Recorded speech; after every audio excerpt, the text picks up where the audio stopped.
मुख्यमंत्री अरविंद केजरीवाल ने आज नई दिल्ली संसदीय सीट के मोतीनगर और पश्चिमी दिल्ली लोकसभा सीट पर उत्तम नगर में जनता के साथ भव्य रोड शो किया। इस दौरान उन्होंने भारतीय जनता पार्टी पर जमकर हमला बोला। केजरीवाल ने कहा, दिल्ली वासियों का प्यार और ऊपर वाले की कृपा से आज मैं आपके बीच खड़ा हूं, लेकिन ये भाजपा वाले कह रहे हैं कि 20 दिन बाद मुझे फिर से जेल जाना पड़ेगा।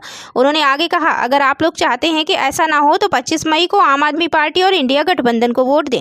अगर आप लोगों ने झाड़ू का बटन दबाया तो मुझे दोबारा जेल जाने की जरूरत नहीं पड़ेगी। लोकसभा चुनाव के बीच कांग्रेस पार्टी के नेता राहुल गांधी ने शुक्रवार को पीएम मोदी को चुनौती दी थी कि पीएम मोदी उनके सार्वजनिक बहस के निमंत्रण को स्वीकार करें। इस पर अब केंद्रीय मंत्री स्मृति ईरानी ने कटाक्ष किया है। स्मृति ईरानी ने कहा कि पहली बात तो ये कि जिस व्यक्ति के पास भाजपा के साधारण कार्यकर्ता के खिलाफ चुनाव लड़ने की हिम्मत नहीं, उसे किसी तरह के घमंड करने से बचना चाहिए। दूसरी बात ये कि पीएम मोदी के बराबर में बैठकर बहस करना चाहता है। मैं पूछना चाहती हूँ कि क्या वह इंडी गठबंधन के पीएम पद के उम्मीदवार हैं क्या? बता दें, इससे पहले शनिवार को केरल की वायनाड और उत्तर प्रदेश की रायबरेली सीट से कांग्रेस उम्मीदवार राहुल गांधी ने पीएम मोदी के साथ सार्वजनिक बहस के निमंत्रण को औपचारिक रूप से स्वीकार कर लिया। श्रीनगर सीट पर आज मतदान 24 प्रत्याशियों की किस्मत का फैसला करेंगे 17.47 लाख मतदाता। बता दें, श्रीनगर संसदीय सीट पर सोमवार को मतदान होने जा रहा है। इसके लिए रविवार को जिला श्रीनगर से पोलिंग पार्टियां जरूरी कामकाजों के साथ अपने अपने मतदान केंद्रों के लिए रवाना हुई हैं। श्रीनगर, पुलवामा, बडगांव, गांदरबल तथा शोपियां जिले के 18 विधानसभा क्षेत्रों के 17.47 लाख मतदाता वोट डालेंगे। कुल 24 प्रत्याशी मैदान में हैं। इसी बीच नेशनल कॉन्फ्रेंस और पीडीपी ने आरोप लगाया कि उनकी पार्टी के कार्यकर्ताओं को हिरासत में लिया गया है। दोनों पार्टियों ने उनके कार्यकर्ताओं को जल्द से जल्द छोड़ने की मांग की है। कांग्रेस छोड़ने वाली बीना विधायक निर्मला सप्रे का हृदय परिवर्तन, सोशल मीडिया से हटाई बीजेपी की पोस्ट। इस लोकसभा चुनाव में मध्य प्रदेश में दल बदल की राजनीति का दौर खूब देखा गया है। कुछ दिन पहले ही सागर जिले की बीना विधानसभा से कांग्रेस विधायक निर्मला सप्रे ने बीजेपी का दामन थामा था।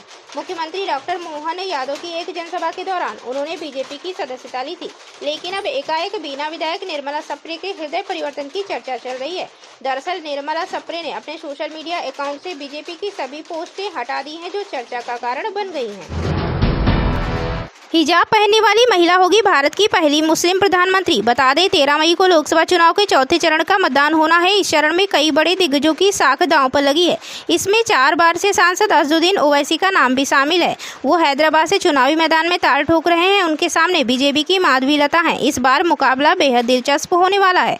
चुनाव से पहले हिंदुस्तान टाइम्स को दिए इंटरव्यू में AIMIM के अध्यक्ष असदुद्दीन ओवैसी ने बड़ी बात कही है। उन्होंने कहा, हिजाब पहनने वाली महिला देश की पहली मुस्लिम प्रधानमंत्री होगी। उनके इस बयान के कई मायने निकाले जा रहे हैं।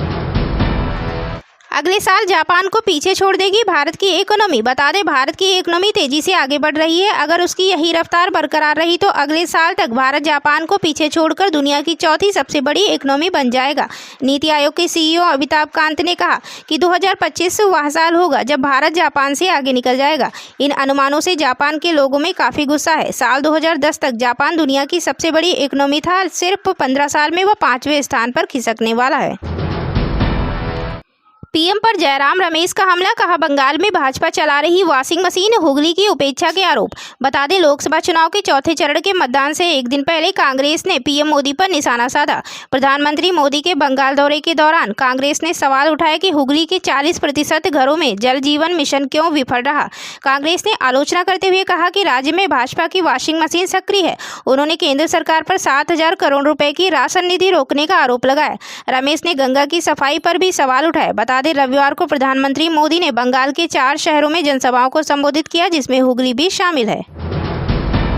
मालदीव के राष्ट्रपति मोहम्मद मोइजू की अपनों ने ही पोल खोल दी है। मालदीव के रक्षा मंत्री घासन मौमून ने स्वीकार किया कि भारतीय सैनिकों की वापसी से मालदीव को काफी मुश्किलों का सामना करना पड़ रहा है। उल्लेखनीय है कि भारतीयों मालदीव के राष्ट्रपति मोहम्मद मोइजू के आदेश पर 76 भारतीय रक्षा कर्मियों के देश छोड़ने के कुछ दिनों बाद रक्षा मंत्री घासन मौमून ने स्वीकार किया कि उनकी सेना के पास भारत द्वारा दान में दिए गए 3 विमानों को उड़ाने के लिए सक्षम पायलट नहीं है। घासन ने शनिवार को यहाँ राष्ट्रपति कार्यालय में आयोजित एक संवाददाता सम्मेलन में यह टिप्पणी की। उन्होंने 2 हेलीकॉप्टर और 1 डोर्नियर विमान संचालित करने के लिए मालदीव में तैनात भारतीय सैनिकों की वापसी और उनके स्थान पर भारत के असैनिकों के आने से जुड़े सवाल पर टिप्पणी की है। पीएम मोदी का दावा, बिहार में सभी 40